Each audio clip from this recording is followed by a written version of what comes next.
Bien, vamos a partir entonces.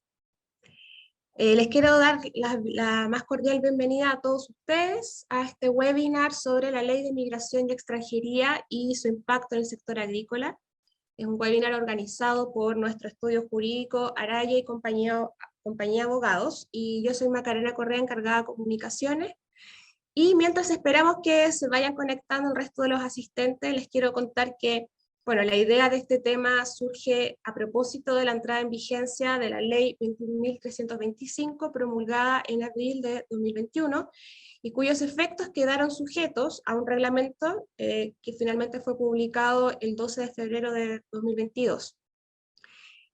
Araya y Compañía es una firma dedicada ya hace 20 años al comercio internacional y al derecho agrícola, por lo que conocemos muy de cerca el problema de la falta de disponibilidad de trabajadores en el sector agrícola, y creemos que esta ley viene a subsanar de alguna manera, o en cierta medida, esta escasez. Así que este webinar está compuesto de 3 exposiciones. La primera está a cargo de Pedro Vargas, abogado asociado del área de comercio internacional de Araya y Compañía, quien nos hablará sobre el marco legal y sus implicancias para el sector agrícola. La segunda exposición la realizará María Ignacia Larraín, abogada asociada del área laboral, quien nos hablará sobre los requisitos para un extranjero que quiera trabajar en Chile. La tercera y última exposición está a cargo de Jorge Sandón, abogado asociado del área tributaria de Araya y Compañía, quien nos hablará de los aspectos tributarios de la contratación de personal extranjero. Se trata de, como se dan cuenta, de 3 perspectivas o 3 miradas que se complementan entre sí, que son de gran relevancia para el sector que nos convoca. Pueden hacer sus preguntas a través del chat. Al final de las exposiciones vamos a seleccionar algunas de ellas, las que sean más específicas las responderemos por mail a partir de mañana, pero las que podamos por tiempo responder hoy las vamos a hacer al final. Pueden dejar sus mails cuando tengan preguntas para que nosotros podamos responderlas el día de mañana o el lunes, y las otras las vamos a responder al final. Si me dan un segundo porque alguien me levantó la mano por ahí.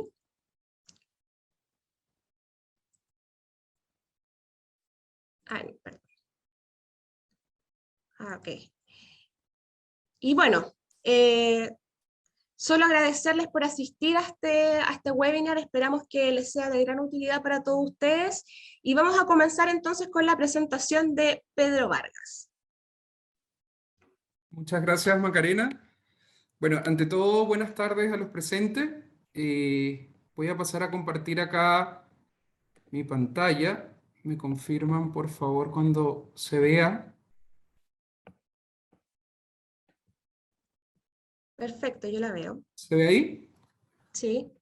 ¿Sí? Perfecto. Bueno, tal como mencionó Macarena, yo les voy a conversar un poco acerca del marco normativo e implicaciones que ha tenido la nueva ley migratoria para el sector agrícola, específicamente, ¿ya? Y a los fines de revisar los aspectos más relevantes de esta nueva ley de migraciones, es importante que revisemos anteriormente lo que ha representado la migración como fenómeno global, coyuntural a nivel internacional. Si nos vamos a cifras manejadas por la Organización Internacional de Migraciones, podemos observar que hoy en día 281 millones de migrantes internacionales es lo que se tiene estimado. Esto representa el 3,6% de la población mundial. Si revisamos la perspectiva desde nuestra región, América Latina y el Caribe, nos damos cuenta que representa hoy en día la tasa más alta en aumento de la población migrante a nivel internacional, correspondiente al 5,3% de ella. Y si revisamos específicamente cuánto es la población migrante considerada como trabajadora activa, nos damos cuenta que a nivel mundial estamos hablando de cerca del 73% de esta población, de los cuales tenemos cerca del 58% trabajadores migrantes hombres versus un 41,5% de mujeres trabajadoras. Analizando esta perspectiva para lo que nos compete, que finalmente es al territorio chileno, nos damos cuenta que según las últimas cifras oficiales para el 31 de diciembre de 2020, La población extranjera residente en el país representaba 1.462.103 personas, representando el 8% de la población total que reside en Chile. Y de acuerdo a los datos manejados por la Organización Internacional para las Migraciones, Chile representa hoy en día el segundo país con mayor población migrante de la región. Esto lógicamente respecto a la población total habitante, hasta ahora solamente superada por Costa Rica, que representa el 10,2% de lo que son los habitantes de la región latinoamericana. Y según los datos extraídos del último boletín de empleo de migrantes, elaborado conjuntamente por el Servicio Nacional de Migraciones junto al Instituto Nacional de Estadística, observamos que para fines del 2021, la población migrante representa el 11% de la fuerza laboral a nivel nacional, cifra que definitivamente no es menor para su análisis. Revisando la composición de esta población migrante en territorio nacional, nos damos cuenta que a nivel de extranjeros venezolanos, nacionalizados como venezolanos o nacionales venezolanos, tenemos el 31,6% de la población migrante actualmente. Le sigue Perú con el 16,8% de la población migrante. De ahí viene Haití con el 12,9% de la población migrante, Colombia con el 11,7% y Bolivia con el 8,7% de la población migrante. Ahora bien, bajo esta realidad, que finalmente es una realidad muy conocida por todos los presentes, nos enfrentamos a un panorama laboral del sector agrícola, que como bien es sabido, en las últimas décadas, y sobre todo esto se ha ido acrecentando en el tiempo, sobre todo en las últimas temporadas, el sector agrícola se ha enfrentado a una importante escasez de mano de obra, donde el gobierno anterior y también el actual ha desplegado esfuerzos para poder mejorar esta escasez o poder subsanar la escasez que se mantenía. Parte de esos esfuerzos estaban dirigidos, además de desarrollar planes donde se pudiera facilitar la contratación de extranjeros, era justamente a través de la nueva ley de migraciones desarrollar un nuevo permiso de residencia temporal o que fuera, que permitiera que trabajadores extranjeros pudiesen ingresar a territorio chileno para colaborar justamente en el desarrollo de este tipo de actividades. Bajo este escenario, fue promulgada la Ley de Migración y Extranjería el 20 de abril del año 2021. Particularmente esta ley tenía una vigencia diferida. Esto quiere decir que finalmente no iba a entrar en vigencia, a pesar que ya estaba promulgada, hasta tanto no se dictara el reglamento que desarrollaba lo dispuesto en la ley.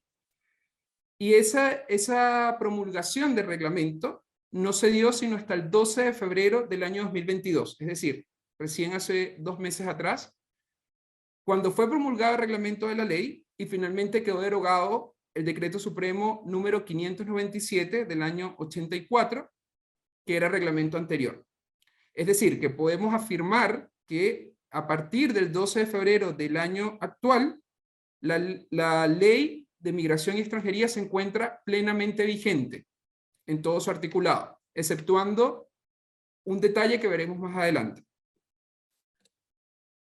¿Cuáles fueron los principales cambios que incorporó justamente esta ley de migración y extranjería? ¿O cuál fue la novedad que vino a entregar esta nueva ley, esta nueva legislación? Si observamos en general lo que dispone la nueva ley de migración, nos damos cuenta que es una ley que se ajusta a los derechos reconocidos internacionalmente en tratados y que han sido ratificados por Chile. Dentro de esos cambios se introduce una serie de definiciones que hasta ese momento no habían sido consideradas legalmente, definiciones dispuestas en el artículo 1, donde hablamos de qué se entiende por una actividad remunerada, qué se entiende por migración, por migrante, por extranjero, por trabajador de temporada, que justamente toca lo que es el sector agrícola, por trabajador migratorio, entre otras. Y adicionalmente a estas definiciones, la ley contempla y desarrolla una serie de principios fundamentales de protección, Entendamos que esta ley es una ley proteccionista que finalmente viene a suplir ese vacío que existía para la población migrante bajo la ley anterior, y dentro de lo dispuesto en el artículo 3 podemos observar lo que fue el desarrollo de principios como la promoción, respeto y garantía de derechos para la población migrante, la prohibición de la discriminación arbitraria, el interés superior del niño, niña y adolescente, una migración segura, ordenada y regular, en donde finalmente se pudiese hacer frente a toda esta migración que estaba ingresando a territorio nacional de manera irregular, la no criminalización justamente de esta conducta y lo que se llama también procedimiento migratorio informado, que más que un principio viene a ser desarrollado dentro de la ley como un derecho al cual tiene toda la población migrante. Y específicamente, uno de los grandes cambios que incorporó fue el desarrollo de catálogos de derechos a favor de los inmigrantes y extranjeros. Dentro de este catálogo de derechos, podemos observar lo que es la igualdad de derechos y obligaciones, y particularmente, uno que nos compete para esta disertación, es referido a los derechos laborales de todo personal extranjero, contemplado en el artículo 14 de la Ley de Migraciones, que establece justamente que todos los extranjeros gozarán de los mismos derechos en materia laboral que los chilenos, sin perjuicio de los requisitos y sanciones que la ley determine para cada caso en concreto.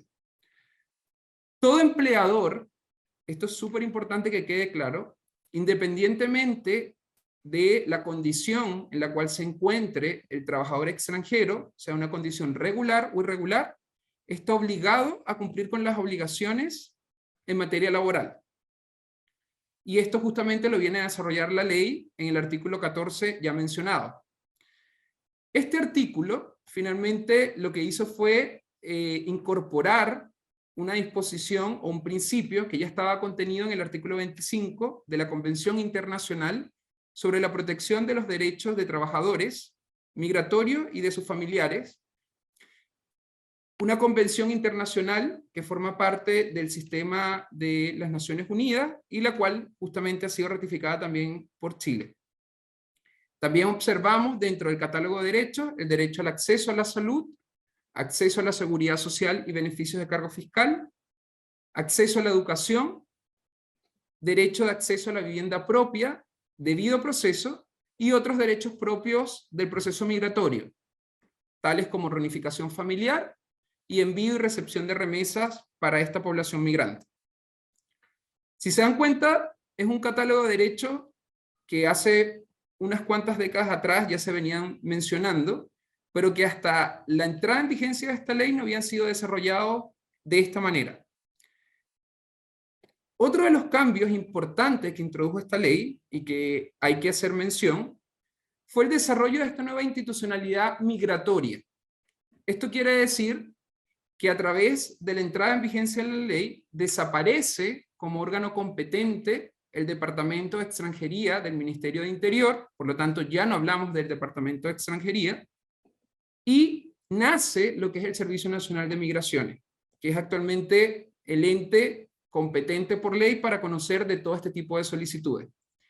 El Servicio Nacional de Migraciones es un ente descentralizado que depende directamente del Ministerio del Interior y Seguridad Pública, tiene presupuesto propio y lógicamente tiene una nómina mucho más amplia a la que tenía el Departamento de Extranjería, justamente con la intención de mejorar los plazos de respuesta en los procesos de tramitación migratoria, que como bien sabemos también son procesos que se han ido alargando en el tiempo y que pareciera no tener una solución pronta. Y además, la ley también modifica lo que son las calidades y permisos migratorios, donde si hasta antes del 12 de febrero conocíamos lo que llamábamos visa de turista, hoy en día la ley modifica su terminología a lo que conocemos como permanencia transitoria, lo que eran las antiguas visas sujetas a contrato, visa de estudiantes, visa temporaria, pasaron a ser lo que conocemos como residencias temporales, y la permanencia definitiva pasa a ser conocido hoy en día como residencia definitiva. En este punto es súper importante dejar claro que el cambio no fue un cambio sustancial. Básicamente la lógica del permiso y o de la visa anterior sigue siendo la misma. Lo que cambia es la nomenclatura, por decirlo de alguna manera. Y también es importante destacar que, según lo que señalaba en el artículo 5º transitorio de la Ley de Migraciones, hasta tanto no se dicte el decreto supremo que viene a desarrollar las subcategorías en el caso de residencias temporales, sigue estando vigente el decreto ley de 1975, solo en lo que respecta a categorías migratorias. Importante que eso se quede súper claro. Es decir, que hoy en día yo no puedo hablar de una solicitud de residencia temporal, porque sabemos que todavía este decreto supremo no ha sido dictado. El decreto hasta hace un mes atrás estaba en toma de razón por la Contraloría General de la República, y este decreto fue retirado por el gobierno para hacer algunos alcances y mejoras de acuerdo también a la política nacional migratoria que está pendiente por dictarse.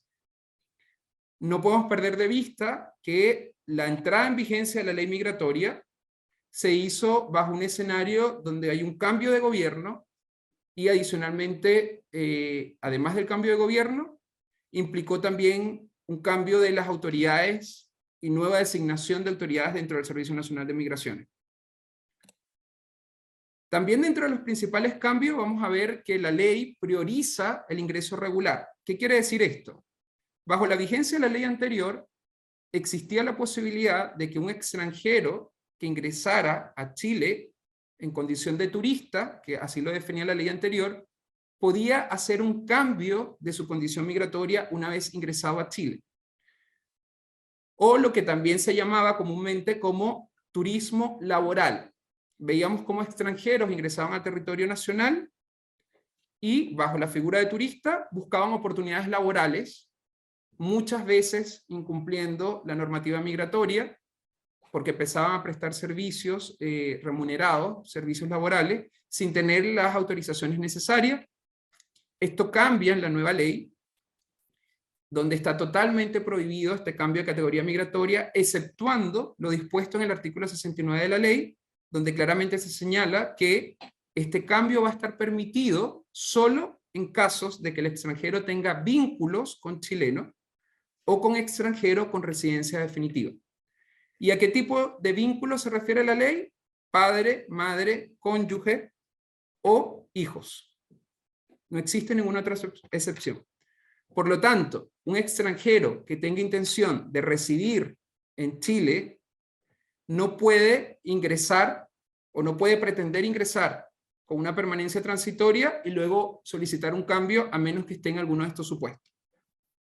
También vemos que la ley dispone nuevos plazos para solicitar residencias definitivas. Anteriormente, solicitar una residencia definitiva requería que el extranjero tuviera una visa por lo menos de un año, una visa también llamada visa temporaria, para optar a la residencia definitiva. Hoy en día, con la modificación de los plazos o de vigencia de la residencia temporal, donde pasó de un año a 2 años, este plazo también se vio extendido. Y adicionalmente a ello, la ley dispone de criterios con los cuales tiene que cumplir el extranjero para postular a esta residencia definitiva. Criterios donde pueden ir desde una residencia de 24 meses en territorio chileno hasta 48 meses. Otro de los cambios importantes fue la habilitación de los dependientes para realizar actividades remuneradas. Como también sabemos, bajo la ley anterior, los dependientes que eran familiares directos del titular de la visa o del permiso de residencia no podían realizar actividades remuneradas en Chile porque su condición migratoria no lo permitía. La nueva ley acaba con esta limitación y autoriza expresamente a que los dependientes puedan realizar actividades remuneradas en Chile de acuerdo a lo que se establece en el artículo 74. Y un cambio que es súper importante, incluido también en la nueva ley, es la posibilidad de desarrollar actividades remuneradas durante la tramitación de un permiso de residencia. Bajo la vigencia de la ley anterior, sabemos que para poder hacer esto, el extranjero tenía que solicitar, mientras que estaba en tramitación de su permiso de residencia, una autorización para trabajar con visa en trámite. Hoy en día, la ley dispone de que esto no es necesario, porque una vez se ha acogida su solicitud a trámite, que sabemos es una tramitación digital que se hace a través de la plataforma del Servicio Nacional de Migraciones, a través de trámites digitales, el extranjero quedaría habilitado a realizar o desarrollar actividades remuneradas en territorio nacional. También observamos que existe un cambio en el plazo otorgado por ley para la revocación tácita de la residencia definitiva. Es decir, una vez que el extranjero obtenía una residencia definitiva, bajo la ley anterior, podía salir de territorio chileno y permanecer fuera un plazo máximo de 6 meses para volver a ingresar a territorio manteniendo su residencia definitiva. Hoy en día este plazo se excede o aumenta a un plazo de 2 años, donde se entiende que el extranjero con residencia definitiva chilena que salga de territorio y permanezca fuera menos de 2 años, mantendrá su residencia definitiva sin que sea revocada. Se entiende que esta extensión de plazos se da justamente por el tema de pandemia que vivimos en los últimos años, donde muchos extranjeros salieron del territorio nacional y por causales independientes a ellos o a su propia voluntad no pudieron ingresar a territorio en el plazo de 6 meses dispuesto por la ley. Con esta modificación quedó subsanado estos casos. Ahora bien, si hay uno de los cambios verdaderamente trascendentales que incorpora la nueva ley de migración, es el establecimiento de una nueva residencia temporal para trabajadores de temporada. Como bien sabemos, los trabajadores de temporada muchas veces, al ser trabajadores que ingresan por un periodo corto de tiempo, prestaban funciones o realizaban funciones laborales en Chile bajo autorizaciones o autorizaciones de trabajo con una condición de permanencia transitoria o visa de turista, o muchas veces en condición irregular. Entonces, la ley, adaptando un poco este tipo de visas, que es muy común en países como Australia, Estados Unidos, que promueven justamente esa migración laboral, dispone, dentro del artículo 70, dentro de las subcategorías de residencias temporales, a todos aquellos trabajadores de temporada que ingresen al país por periodos limitados, únicos o interanuales, a fin de realizar trabajos estacionales específicos.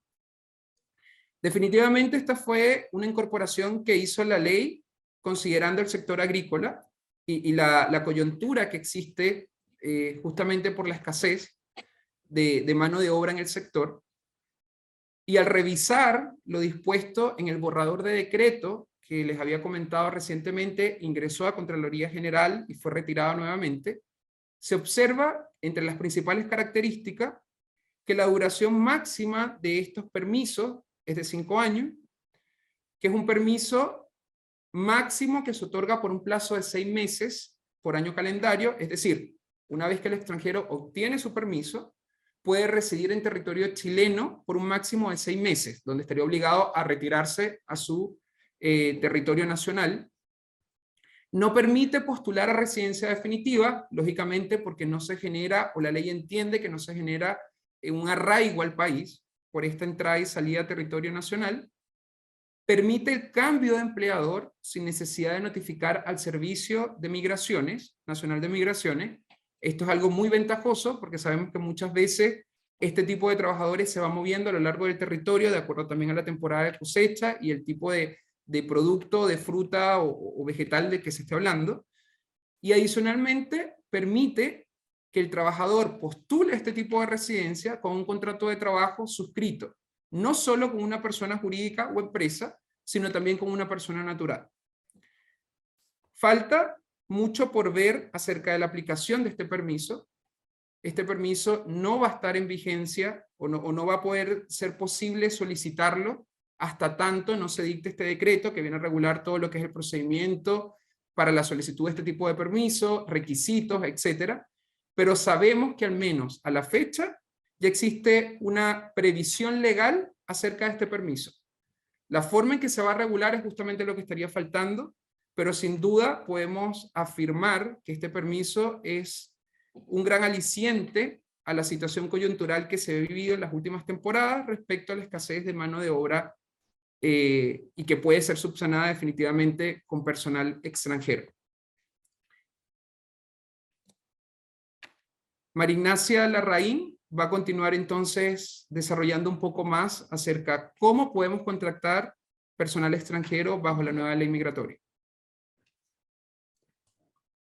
Hola, buenas tardes, ¿cómo están? Voy a subir mi PowerPoint. ¿Me esperan un segundo?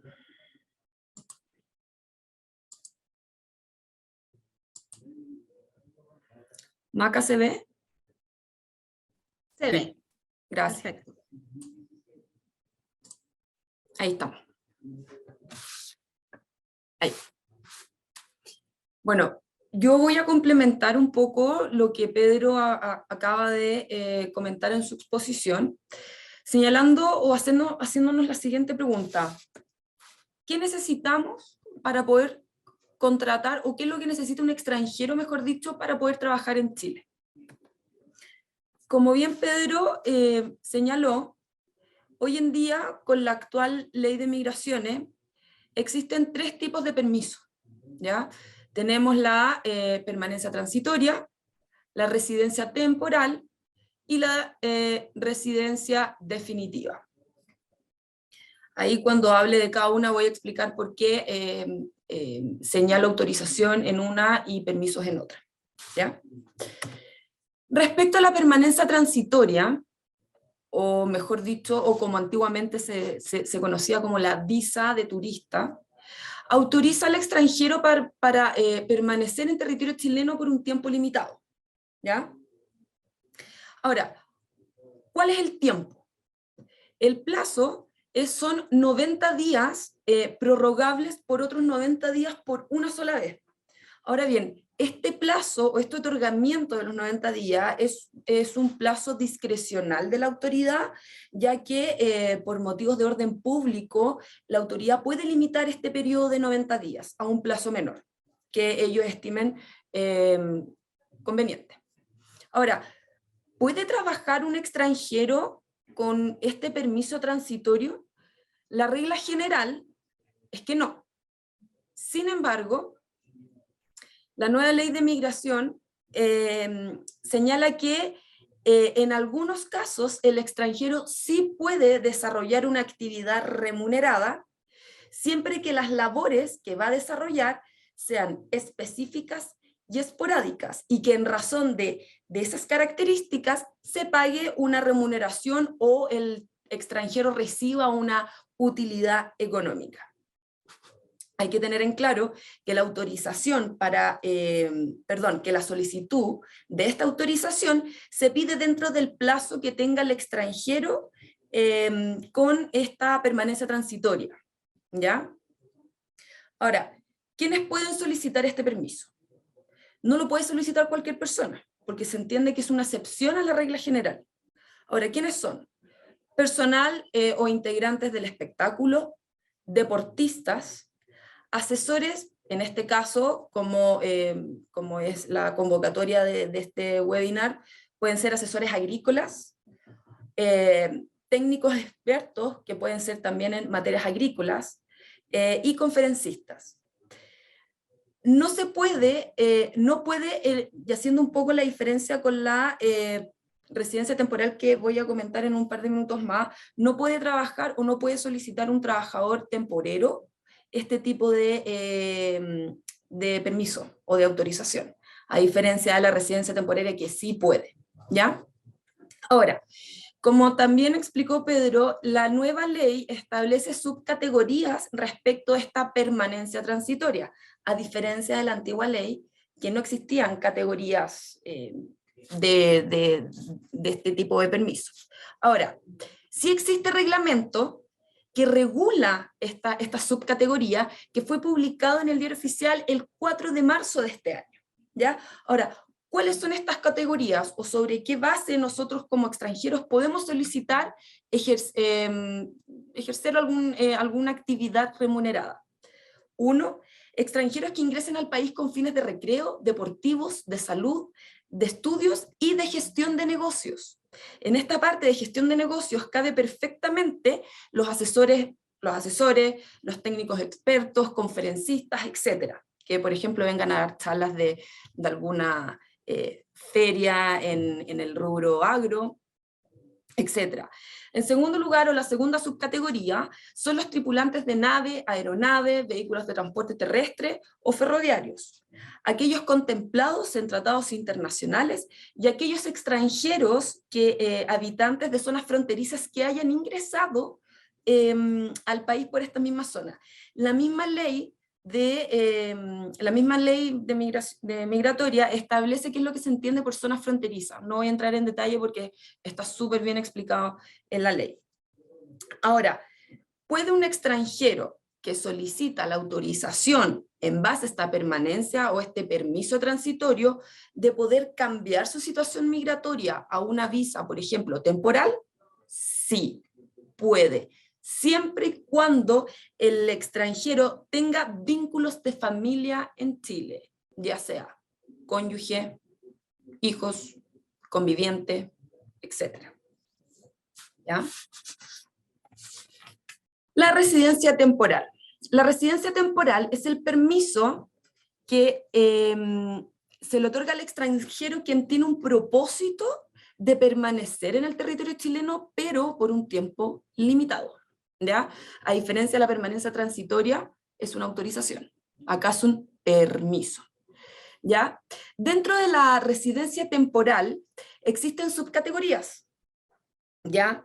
Tal como se mencionó anteriormente, las subcategorías están supeditadas a la dictación de un reglamento, número 33, que la autoridad todavía no dicta. Por lo tanto, ¿qué es lo que pasa? Al no estar dictado este reglamento que regula la forma, los protocolos, los requisitos de cómo se pide estas subcategorías de residencia temporal, sigue rigiendo las visas sujetas a contrato de trabajo, los distintos tipos de visa temporaria, que en este caso, que es lo que a mí me aboca, que es la visa temporaria por motivos laborales, ¿ya? Bueno, como dije anteriormente, el artículo 70 de la Ley de Migración establece subcategorías. Son 13 categorías, pero creo que por el honor al tiempo voy a hablar de 3 categorías que considero que son bastante importantes dado al título de esta presentación. En primer lugar, están los extranjeros que desarrollan actividades lícitas remuneradas por cuenta propia o en una relación de subordinación y dependencia. Sobre este punto me quiero detener un poco y hacer un paralelo con la antigua ley.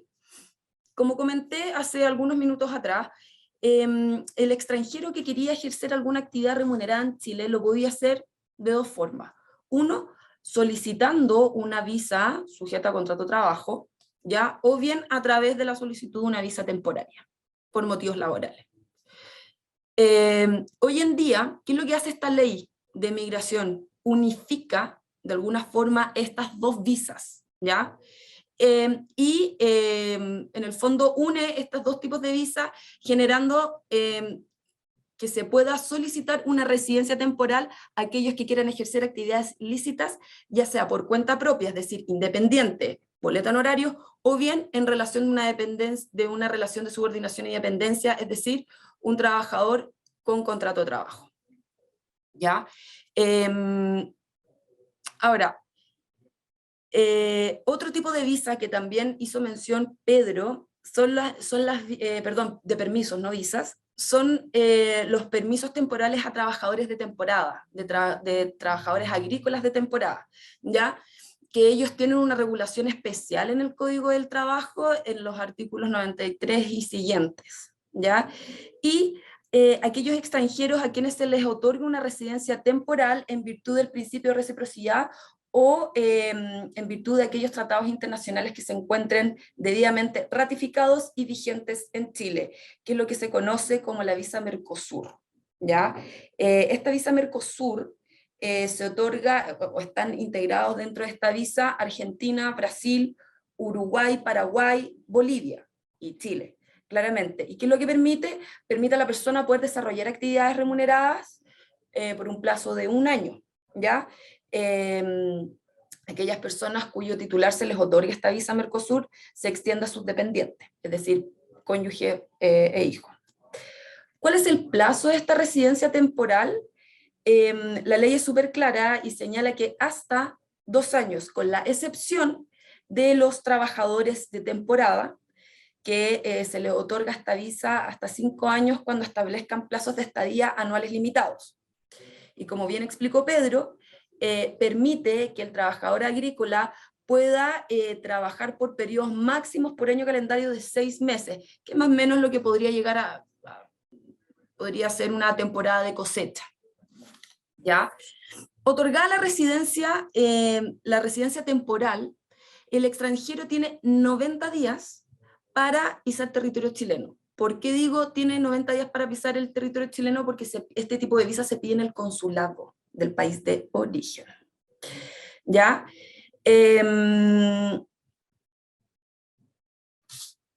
Residencia definitiva. Bueno, no me voy a detener en dar muchos detalles de la residencia definitiva, porque permite y habilita a la persona que tiene este tipo de permiso a realizar cualquier actividad lícita remunerada, ya sea dependiente, ya sea como un trabajador dependiente o como un trabajador independiente. Ahora bien, ¿qué pasa si el empleador contrata a un extranjero que no tiene ni autorización ni permiso? Bueno, se aplica una multa. La nueva ley establece tipos de multa, las cuales van asociadas al tamaño de la empresa, pero desde el punto de vista laboral, ¿ya? Y el tamaño de la empresa va a depender del número de trabajadores que tenga. Esto está regulado en el artículo 505 bis del Código del Trabajo, ¿ya? ¿Cuáles son las multas? Si se trata de una microempresa, es de 1 a 20 UTM. Pequeña, de 10 a 40 UTM, mediana, de 30 a 100 UTM, y grande, de 70 a 200 UTM. Pero ojo, por cada extranjero contratado sin autorización o sin permiso. O sea, las multas asociadas a esto son, pero muy, muy, muy, muy caras. Yo creo que esto es una ley que le falta mucha regulación, hay muchos vacíos, y como es una ley nueva, no tenemos dónde agarrarnos, no existe una regulación, más allá de que faltan decretos, faltan reglamentos. Es una ley nueva, atractiva para el extranjero que quiere ejercer una actividad remuneratoria, sobre todo para el trabajador agrícola, considerando que antes no estaban como una opción visible para poder solicitar un permiso de trabajo. Creo que esto es una oportunidad, como ya bien dije, al trabajador, ya tanto agrícola como no agrícola, pero sí extranjero. Muchas gracias. Gracias, Ignacia. Buena la exposición. A ver, ahora vamos a meternos en el tercer aspecto que comentó Macarena en un inicio, que es el aspecto tributario. Si me dan un minuto para poder compartir ahora mi pantalla.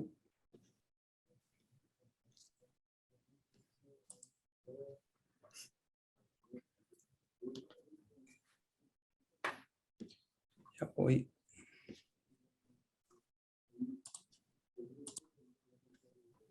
¿Se ve ahí, Ignacia?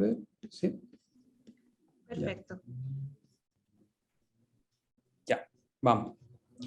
A ver, tomando lo señalado ahora en la última parte por Ignacia sobre los permisos para trabajar en el país y también qué se entiende por residencia, ya sea temporal o definitiva, para efectos de migración, ¿ya? Para temas laborales. No sé si será una buena noticia o no, pero para efectos tributarios, la verdad que la ley tributaria contempla sus propias definiciones respecto de residencia y qué es lo que entiende el Servicio de Impuesto Interno y la legislación tributaria sobre domicilio, ¿ya? A ver, y en ese contexto es súper importante también empezar con algunas preguntas y ubicarnos donde estamos, ¿ya? A ver, lo que pretendo conversar o comunicarles es cómo va a ser el régimen de tributación de las personas naturales extranjeras que vienen al país, ¿ya? Y para esto es súper importante diferenciar si es que esa persona, al momento de desarrollar actividades económicas en el país, tiene residencia o domicilio en el país, o no tiene residencia y domicilio en el país, ¿ya?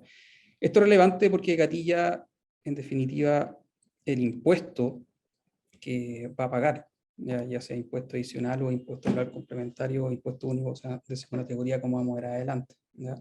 Pero empecemos primero diferenciando qué se entiende para efectos tributarios el domicilio y la residencia, ¿ya? El domicilio, si bien es un concepto que se utiliza en la legislación tributaria, no está definido propiamente tal ni en la ley de renta ni en el Código Tributario, sino que este está en el Código Civil, ¿ya? Y se entiende como aquella residencia que se acompaña con el ánimo real o presunto de permanecer en ella, en este caso nos referimos a Chile, ¿ya?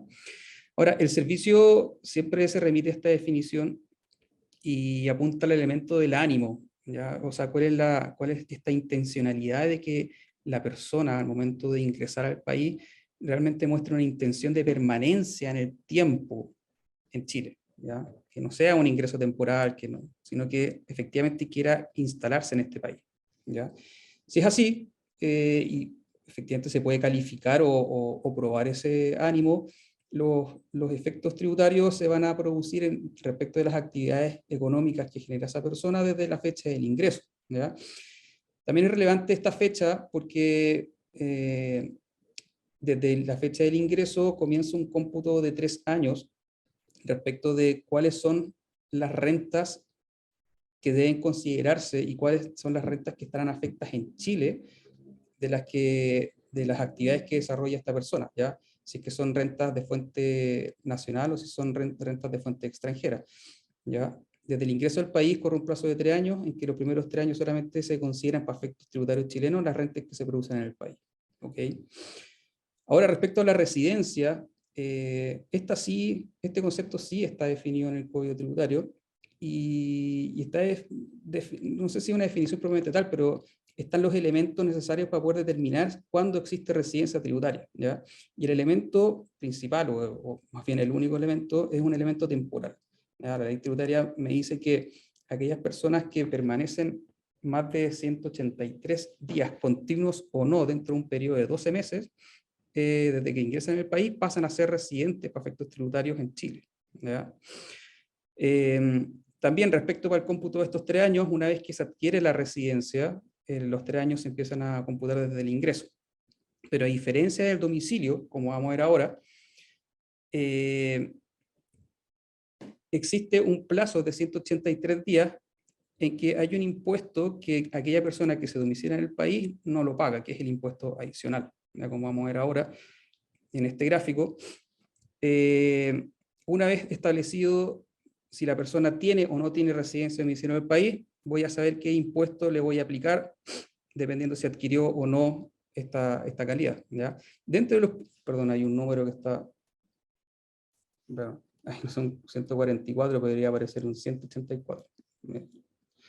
Dentro de los primeros 183 días, desde que se ingresa al país, la persona está afecta por sus actividades económicas a un impuesto adicional, ¿ya? El impuesto adicional está tratado en la ley del impuesto de la renta en 3 artículos principalmente, que son el 58, 59 y 60, pero al caso que nos convoca, que es la tributación de las personas naturales, podemos identificar tres partes dentro del artículo 59 y el 60, ¿ya? Primero, respecto de aquellas actividades científicas, culturales y deportivas que desarrollan las personas extranjeras en el país, esas actividades están afectadas a un impuesto adicional de tasa 20%. Luego y está incluida en el artículo 60, inciso segundo, por si acaso. Luego están aquellas actividades que desarrollan aquellos profesionales por trabajo, servicios de ingeniería o técnicos que se manifiestan a través de un consejo, un informe, un plano, que están afectadas a tasas de un 15%, pero en algunos casos esta tasa se incrementa al 20%, cuando aquellas personas son residentes de países que pertenecen a una nómina que establece el Ministerio de Hacienda, que en definitiva los califica como, entre comillas, paraísos fiscales o países que tienen ciertos sistemas tributarios preferentes, ¿ya? Si las personas residen en esos países y desarrollan actividades en Chile, bueno, actividades de ingeniería o informes técnicos están afectados a una tasa de un 20%, pero el resto de los países una tasa de un 15%, ¿ya? el resto de las actividades, la verdad que es un saco que engloba el resto de las actividades que no están en los conceptos anteriores, la tasa es del 35%. ¿Ok? Y ciertos casos especiales en cuanto Chile mantenga un convenio para evitar la doble tributación con algunos países, bueno, habrá que estar lo que dice el convenio. ¿Ok? Luego, una vez adquirida la residencia, o como vimos antes, cuando ya la persona tiene domicilio en el país, pasa a tributar con los impuestos que yo creo normalmente estamos más familiarizados, ¿ya? Que son aquellos, el impuesto rural complementario y el impuesto único de segunda categoría, ¿ya? En que como sabemos, como hemos visto, es una tabla, es un impuesto bien progresivo, ya que parte por un tramo exento que va desde las 13,5 UTM o UTA, dependiendo si es impuesto único de segunda categoría, que es mensual, o impuesto global complementario, que es anual, y luego el tramo exento pasa a tasas según tramos, que va desde un 4% hasta llegar a un 40%. ¿Okay? Ahora, particularmente los trabajadores agrícolas, personas naturales, la ley de la renta contempla en un inciso bien pequeño que tienen una tributación especial, ¿ya? Que consiste en que el primer tramo hasta 10 UTM estarán exentos de renta, pero aquellas rentas que sobrepasen estas 10 UTM estarán afectadas a una tasa única del 3,5%. ¿Ya? Ahora, particularmente en estos casos, la base sobre la cual yo aplico esa tasa es la misma base sobre la cual se tienen que calcular las imposiciones previsionales. O sea, a diferencia del resto de los contribuyentes de segunda categoría, en que uno primero descuenta las cotizaciones previsionales y después aplica el impuesto. ¿Ya?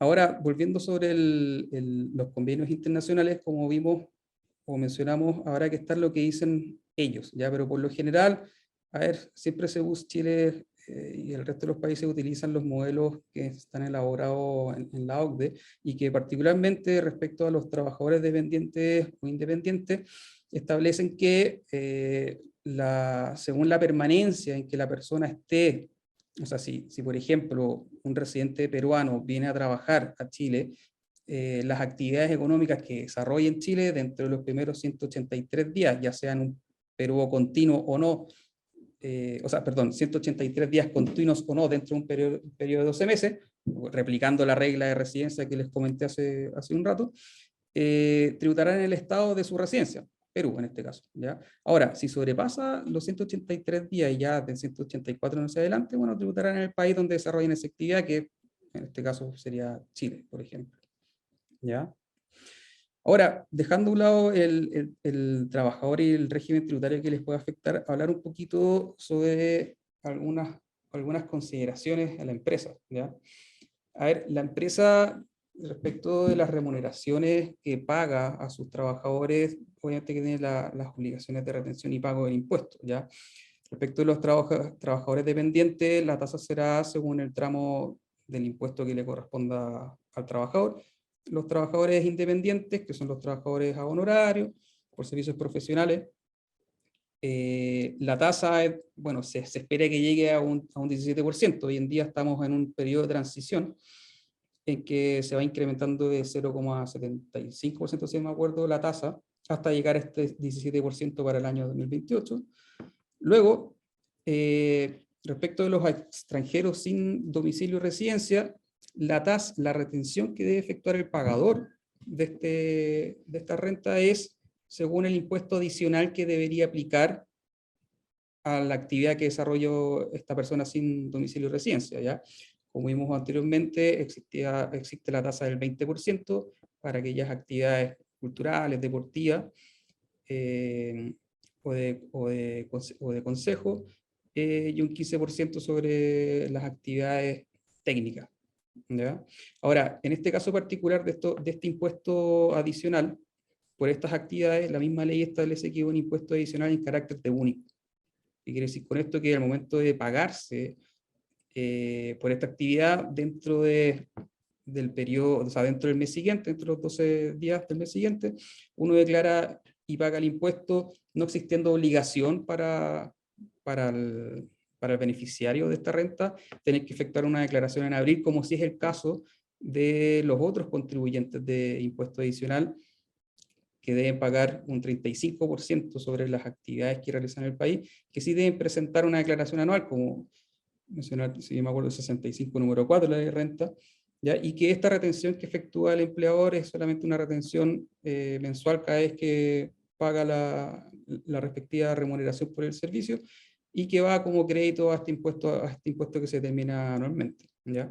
Ahora, marco ahí un caso especial con los países de convenio, porque a ver, la ley renta incorporó una excepción a esta retención para aquellos países en los cuales Chile tiene un convenio, y resulta que si un residente de aquellos países desarrolla una actividad acá y está afecto en impuesto adicional, bueno, el pagador de esa renta podría eximirse de la retención en la medida que cumpla ciertos requisitos que el servicio ha establecido mediante resolución, la resolución 58, si me acuerdo, del año pasado, que en definitiva se traduce en contar con un certificado de residencia emitido por la autoridad tributaria o fiscal del país de residencia del beneficiario, y además debe completar una declaración jurada cuyo formato viene dentro de esa misma resolución, que debe firmarla al beneficiario. Ya con esos dos elementos, principalmente, cumplir un par de requisitos más que están en la misma resolución, pero con esos dos elementos ya el pagador de esta renta podría eximirse de efectuar esa retención, ¿ya? Ahora, ¿por qué es importante la retención? Porque si es que el empleado no la efectúa, bueno, es responsable del pago que hará el servicio. O sea, el servicio de mañana pudiera tocarle la puerta y pedirle que responda sobre los impuestos que debería haber retenido en su minuto, ¿ya? Ahora, además de pagar esos impuestos, está sujeto a una multa que va desde el 10% hasta el 30%. Ya se van incrementando en 2% por mes de retraso. Ya, o sea, aparte de un 10, cada mes que me voy retrasando en retener y pagar este impuesto, se me va incrementando un 2% hasta llegar a un 30%. ¿Ya? Ahora, esto se agrava si es que el Servicio de Impuesto Interno detecta este incumplimiento, se dobla esta multa, pasando de un día 20 hasta un tope de 60%. ¿Ya? Y otro aspecto relevante sobre que es necesario comentarles respecto al empleador, es que, como comentó Marina en su presentación también, es importante que los trabajadores tengan este permiso que los autoriza a trabajar, ¿ya? Ahora, ¿por qué se lo comento? Porque dentro de la definición del gasto, para que sea aceptado como aquellos que tengan aptitud para producir renta, si es que el trabajador en definitiva no tiene este permiso que lo habilita a trabajar, podría repercutir en el desembolso que hace el empleador respecto de la remuneración que le corresponde, considerándose, uno podría pensar que en principio no debería haber recibido una remuneración porque no hubiera podido trabajar, ¿ya? Entonces es importante tenerlo en cuenta, y es recomendable para los empleadores que al momento de contratar personal le exijan que muestren este permiso, dejen constancia de este permiso tal vez en el contrato de trabajo o en alguna parte, para que ellos se puedan blindar o proteger antes, por si acaso ocurre una fiscalización de servicio en esta materia, ¿ya? Y ahí, como ven, están los artículos dentro de la ley 21.325, que es la que establece la nueva ley de migraciones, y que hacen referencia a la necesidad de las personas naturales extranjeras cuando vienen al país de contar con permisos para desarrollar actividad económica, ¿ya? Incluso el artículo 9 los sanciona si no los tienen, ¿ya? Entonces, si ya bien sancionan a la persona natural, ¿por qué no también sancionar a quien paga algo que no debió haber pagado? ¿Okay? Así que esas, al menos lo que nosotros vemos con los aspectos relevantes desde el punto de vista tributario, precisamente ¿cómo se llama? En la migración de personas naturales extranjeras a Chile, y ahí en las actividades económicas que desarrollan, ¿ya? Así que, Maca, vuelvo contigo para que puedas comentar que se abre, entiendo, una ronda de preguntas para la gente, ¿no? Sí, gracias Jorge. Bueno, igual también agradecerle a Pedro y a María Ignacia por su exposición. Jorge, ¿puede dejar de exponer para...? Perdona. Sí. Mire, han llegado varias preguntas, le queremos agradecer por eso. Como les mencionamos al principio de este webinar, hay algunas preguntas que por tiempo son muy extensas o son muy específicas y vamos a responderlas por mail.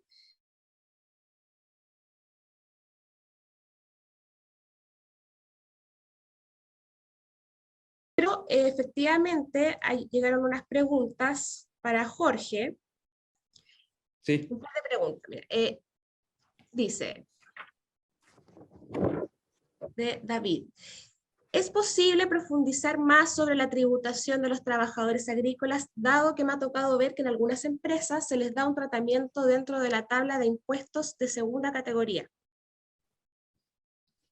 Jorge. Ya. Ya, imagino que es respecto a esta tasa especial del 3,5% que mencioné, ¿ya? A ver, un poco el contexto, esta tasa, por decirlo de alguna manera, bueno, no sé si habrá sido la intención del legislador, pero uno podría entender que se quedó pegada, ya a raíz de modificaciones que vienen desde el año 1980. En 1980-81, el tramo exento de impuesto único de segunda categoría llegaba hasta las 10 UTM, ¿ya? Que conversa con el tramo exento de los trabajadores agrícolas. Ahora, la diferencia está en que por aquella época, luego de las 10 UTM, el primer piso, o sea, de 10 UTM hasta el tramo que sigue, la tasa era de 8%. ¿Ya? Entonces, en esa época, claro, esta norma esta tasa del 3,5 viene a aparecer como una suerte de beneficio para el trabajador agrícola, porque la tasa es bastante menor al 8%. ¿Ya? Ahora, como lo venía diciendo, a raíz de modificaciones que fueron luego ocurriendo en el tiempo, en que empezaron a correr el tramo exento de 10, luego hasta el 13,5%, y las tasas de este tramo, del primer tramo efecto, de 8, se fueron reduciendo, si me acuerdo, a 5%, hasta llegar a 4%. Claro, esta norma especial para los trabajadores agrícolas, insisto, pareciera ser que se quedó pegada, ¿ya?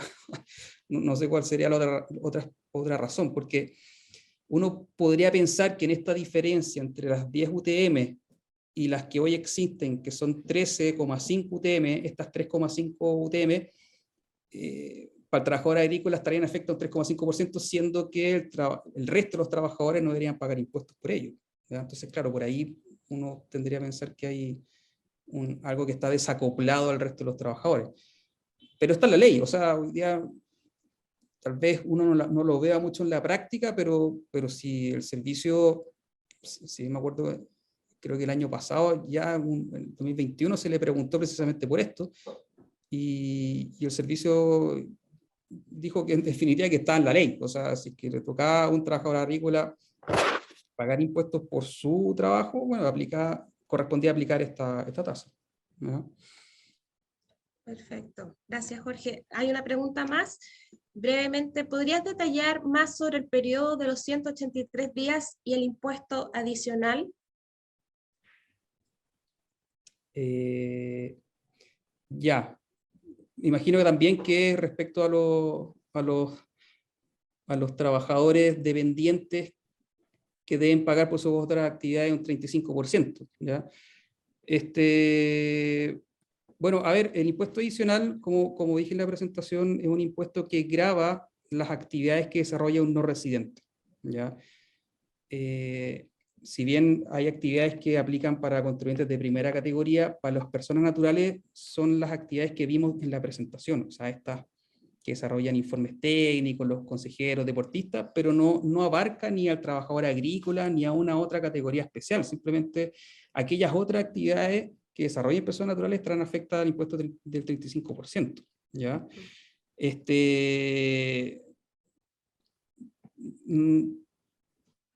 Me imagino que también apunta a que si existe un trabajador agrícola extranjero que recién viene entrando al país, claro, no le pago el impuesto único de segunda categoría, entonces, sino que le tengo que pagar el 35%, o sea, pagar impuestos por el 35%.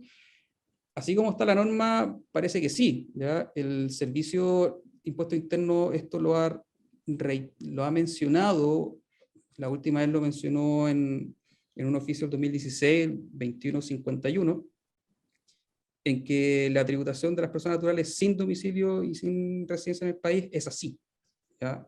Y insisto, no distingue el tipo de actividad, salvo estas que precisamente están reguladas en el artículo 59 y 60, inciso segundo, ¿ya? Perfecto. Muchas gracias, Jorge. Pedro, hay preguntas para ti. ¿Las quieres ver tú mismo? Sí, Perfecto. vi que habían varias. Déjame revisar a ver el orden. Ya, tengo una acá de Romina Franco. Dice, ¿cuándo se publica el reglamento que establece las categorías de residencia temporal? Bueno, yo creo que esa es una respuesta que todos estamos esperando conocer, porque ciertamente no hay certeza de cuándo va a ser publicado este reglamento, a diferencia de el decreto supremo 33, perdón, del reglamento de la ley. El decreto supremo 33 no tiene por ley una fecha máxima para su publicación. Por lo tanto, lo que se conoce es que hasta tanto el nuevo gobierno no defina la política nacional migratoria, este decreto supremo, no es reglamento, ojo allí, es decreto supremo, no va a ser publicado. Por lo tanto, vamos a seguir actuando conforme a las visas contenidas en la ley de 1975. La segunda pregunta dice, buenas tardes, tengo un colaborador que por motivos laborales debe viajar fuera de Chile, teniendo su solicitud de permanencia en trámite. ¿Puede salir y volver a ingresar al país sin problema? Definitivamente, lo puede hacer porque en el artículo justamente 38 de la nueva ley, se dispone que no hay límite en el número de ingresos y egresos del territorio nacional que puede efectuar un extranjero residente o que tiene un permiso de residencia en trámite. Puede ser residencia definitiva o una residencia temporal, siempre y cuando tenga el comprobante de su residencia en trámite. Entonces, con ese comprobante, que es el que recibes una vez que se envía la solicitud, el extranjero puede pasar por un paso fronterizo y no tendría ningún tipo de inconveniente para salir, ni para ingresar. Camila Evia pregunta, ¿puedes explicar mejor las visas Mercosur y para qué tipo de trabajador está disponible? Bueno, aquí puedo complementar un poco lo que expresó María Ignacia en su exposición. Recordemos que la visa Mercosur es una visa que viene desarrollada por un tratado internacional que fue ratificado por Chile en su momento. Esta visa entró en vigencia en el año 2009 y, de acuerdo a las categorías migratorias establecidas en la nueva ley, pasó a estar dentro de las subcategorías de residencia temporal.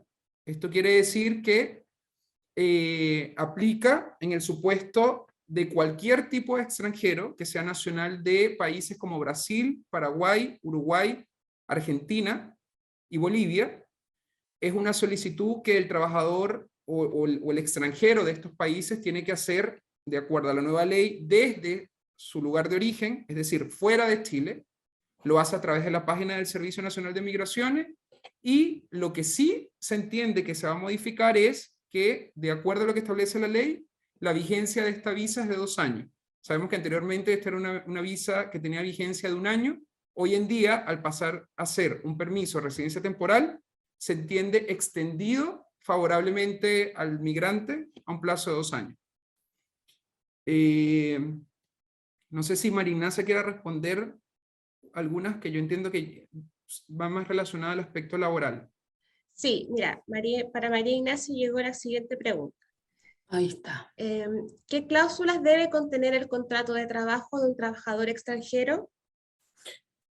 A ver, como mencioné en la exposición, como todavía no están vigentes las subcategorías, ya mediante la dictación de este reglamento interno, en conformidad al artículo 5º transitorio de esta ley, de la ley de migración, ya siguen vigentes las exigencias que se solicitan para la redacción de un contrato de trabajo para el extranjero que postula una visa sujeta a contrato de trabajo. Es decir, ¿qué debe contener?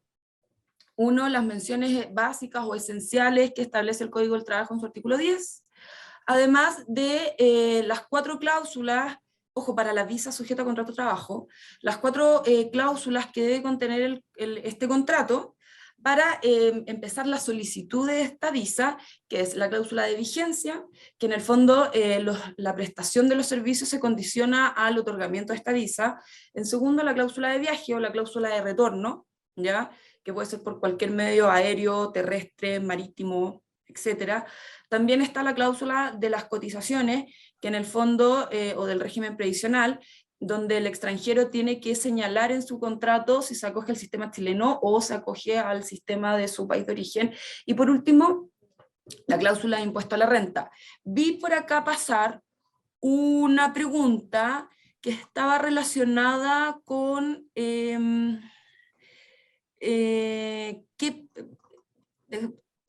acá.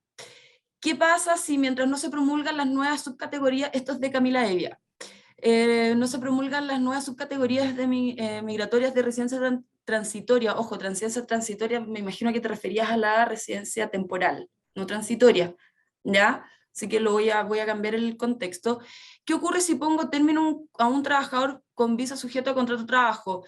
¿Se debe todavía el pasaje regreso? Sí, porque todavía no están vigentes las nuevas formas. De hecho, como no está vigente, como no se ha publicado el reglamento que establece a lo mejor protocolos, requisitos, etcétera, no sabemos cómo van a hacer esta visa que yo les comenté, que era esta unificación de dos visas de la sujeta a contrato de trabajo con la visa transitoria por motivos laborales. Como no se sabe, y como en virtud del artículo 5º transitorio todavía están vigentes los antiguos tipos de visa, en estricto rigor sí le deberías pagar el pasaje de vuelta, ¿ya? También vi por acá, relacionado esto con la pregunta de los contratos y la visa sujeta a contrato de trabajo. ¿Qué pasa? De Olga, Lucía, ¿qué pasa con la visa sujeta a contrato de trabajo con la nueva ley? No va, o sea, cuando se dicta el reglamento, no va a existir esta visa sujeta a contrato de trabajo, sino que va a existir un permiso único, que es la de los extranjeros que desarrollen actividades lícitas remuneradas por cuenta propia, como un trabajador independiente, boleta en horario, o en relación de subordinación y dependencia. Eso es lo que va a pasar. Ya en el fondo, una vez que se dicta el reglamento, no va a ser necesario solicitar esta visa sujeta a contrato de trabajo. Y lo bueno de esta ley, que en el fondo tampoco va a amarrar al extranjero a un único empleador, ¿ya? Como sí pasa con la visa sujeta a contrato de trabajo. Ya es un único empleador, en el fondo cualquier modificación de empleador se tiene que avisar, en este caso cuando se publique el reglamento y entre a regir estas categorías, estas subcategorías de residencia temporal, no va a ser necesario ni siquiera comunicar al Servicio Nacional de Migración el cambio de empleador. Entonces, es una mezcla, una mezcla de ambas visas, pero bastante más accesible, diría yo. Perfecto, gracias María Ignacia. Hay hartas preguntas, pero lamentablemente ya se nos acaba el tiempo, pero prometemos responder esas preguntas personalmente a través de correo electrónico a partir de mañana y la próxima semana, durante la próxima semana van a tener esas respuestas. Agradecerles a todos por su asistencia, recordarles que en nuestras redes sociales, en LinkedIn, YouTube, nos pueden buscar como Araya y compañía, Araya y CIA, y ahí pueden estar atentos a cuando subamos el video de este webinar.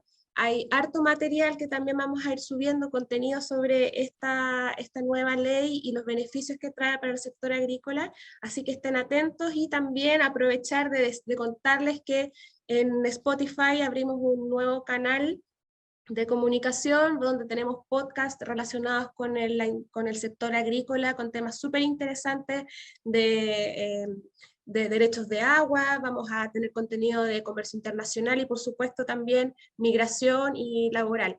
Así que de eso, invitarlos a que se queden en contacto con nosotros y hasta la próxima. Muy buenas tardes.